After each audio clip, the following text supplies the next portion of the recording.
Hi అండి అందరికీ. ఈరోజు చింతకాయ తొక్కు పచ్చడి చేస్తున్నాము. దీనికి వచ్చేసి ముందుగా పచ్చిమిర్చిలో కొంచెం జీలకర్ర, ధనియాలు, ఇంగువ వేసేసి కొంచెం కరివేపాకు వేసేసి వేపుకొని చింతకాయ తొక్కు పచ్చిమిర్చి వేసేసి దంచేయాలి. దాంట్లో వెల్లుల్లి కూడా దంచేటప్పుడు వేసుకోవాలి. అయితే మర్చిపోయాం కాబట్టి కొంచెం వాటర్ వేసుకోవాలి, ఎందుకంటే చింతకాయ తొక్కు గట్టిగా ఉంటుంది కదా. దంచేసుకున్న తర్వాత ఉప్పు కూడా చూసుకొని దంచుకున్న తర్వాత తీసేయాలి.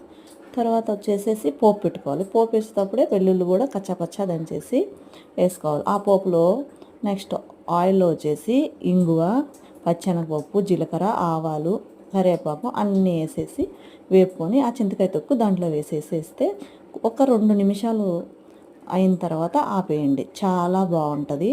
ఇలా ఎంతమందికి ఇష్టం చింతకాయ తొక్కు పచ్చడి? మేమైతే వీక్లీ 2 టైమ్స్ అని చేసుకుంటాం. వేరియేషన్లో 2-3 టైప్ ఆఫ్స్వి. నా వీడియోస్ నచ్చితే లైక్ చేసి, షేర్ చేసి, సబ్స్క్రైబ్ చేయండి. Please support me. బాయ్ అండి.